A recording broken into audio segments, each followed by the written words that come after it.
নমস্কার বন্ধুরা, আমার ভিন্ন স্বাদ চ্যানেলে আপনাদের সবাইকে স্বাগত। আশা করি আপনারা সবাই খুব ভালো আছেন। আজ আমি আপনাদের পনিরের আরেকটি নিরামিষ রেসিপি দেখাবো। এর আগেও আমার চ্যানেলে পনিরের অনেক রেসিপি দেওয়া আছে। এটি আরেকটি নিরামিষ রেসিপি। একটি মাত্র মশলা তৈরি করে কিভাবে রেসিপিটা খুব সহজেই হয়ে যায় সেটাই আজ দেখাবো। যারা পনির পছন্দ করে না তারাও কিন্তু এই রেসিপিটা পছন্দ করবে, এটা কিন্তু আমি বলে দিতে পারি।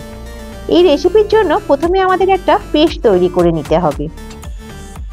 তার জন্য লাগবে 2 চামচ কাজু, 2 চামচ চারমগজ আর কিছু পনিরের কিউবস। এগুলো সমস্তটা আমরা একটা গ্রাইন্ডারে নিয়ে নেব আর দিয়ে দেব 3 চামচ টক দই। এই পেস্টটা করার সময় আমরা এতে কোনো রকম জল ইউজ করব না। এখানে এইভাবে আমরা একটা পেস্ট রেডি করে নেব। এবারে কিছু ড্রাই মশলাও ড্রাই রোস্ট করে নেব।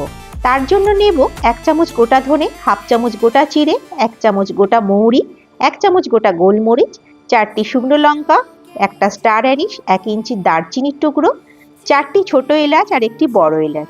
এগুলো সবই আমি একটি প্যানের মধ্যে নিয়ে নেব এবং এগুলোকে 3 থেকে 4 মিনিট ধরে আমি ড্রাই রোস্ট করে নেব এবং একদম লো ফ্লেমে ড্রাই রোস্ট করব। তবে লক্ষ্য রাখতে হবে মশলাগুলো যেন পুরো কালো না হয়ে যায়। এগুলো হয়ে গেলে ঠান্ডা করে এর একটা মিহি গুঁড়ো তৈরি করে রাখবো। এবার অন্যদিকে একটি প্যান নিয়ে নেব এবং তার মধ্যে 4 থেকে 5 চামচ তেল অ্যাড করব। তেল গরম হলে কেটে রাখা পনিরের টুকরোগুলো ভালো করে ভেজে নেব। এখানে আমি 200 গ্রাম পনির নিয়েছি।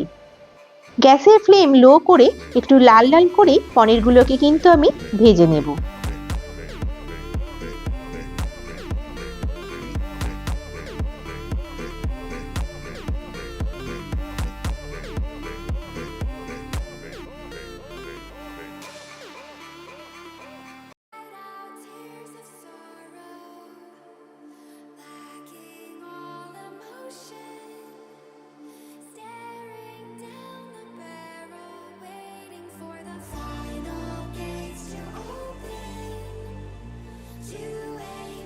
বেশ এই রকম লাল লাল করে ভাজা হলে এবার আমি পনিরগুলোকে তুলে নেব।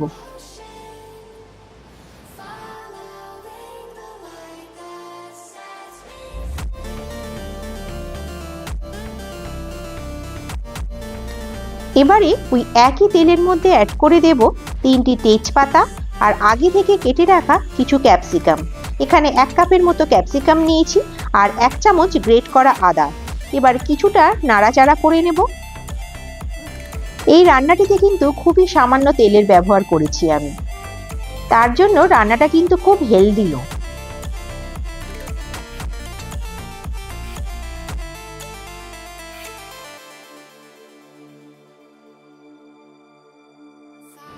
এইভাবে একটু নাড়াচাড়া করে নিতে হবে এবং নাড়াচাড়া করার পরে যে মশলাটা আমরা ড্রাই রোস্ট করে রেখেছিলাম সেটা কিন্তু এর মধ্যে অ্যাড করে দেব। তারপর দিয়ে দেব আগে থেকে তৈরি করে রাখা স্মুথ পেস্টটা। এটাও একটু নাড়াচাড়া করে মশলা ধোয়া জলটাও অ্যাড করে দেব। এরপরে গ্যাসের ফ্লেমটা একদম লো করে সমানে নাড়াচাড়া করে কিন্তু এই সমস্ত মশলাকে আমার কষাতে হবে। এতে আর কোনো রকম মশলার কিন্তু আমরা প্রয়োগ করব না।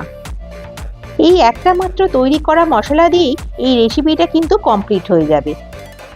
সমানে কিন্তু নাড়াচাড়া করে এটা কষাতে হবে, তার কারণ হলো এই পেস্টের মধ্যে কাজু আর চারমগজ দেওয়া আছে।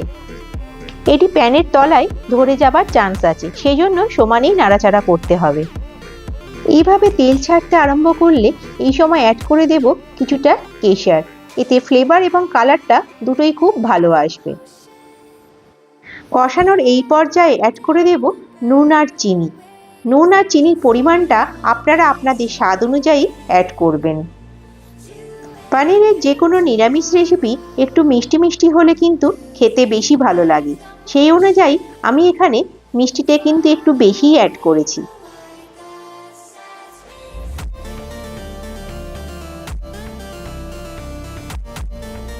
আমার এখানে আর একটু নুন আর মিষ্টি প্রয়োজন হচ্ছিল, সেই অনুযায়ী আমি আর একটু করে নুন আর মিষ্টি অ্যাড করেছি। এইভাবে কষাতে কষাতে অয়েলটা রিলিজ করলে এই সময় দিয়ে দেব 1 কাপ দুধ। আমি এখানে কোনো রকম গ্রেভির মধ্যে জল ইউজ করব না, এই রান্নাটি কিন্তু দুধেই করতে হবে। এটা দিয়েও ভালো করে মশলার সাথে দুধটাকে মিশিয়ে নিতে হবে। ভালো করে মেশানো হয়ে গেলে অ্যাড করে দেব ভেজে রাখা পনিরের টুকরো। পনিরের টুকরোগুলো অ্যাড করার পরও গ্রেভির সাথে কিন্তু ভালোভাবে মিশিয়ে নিতে হবে।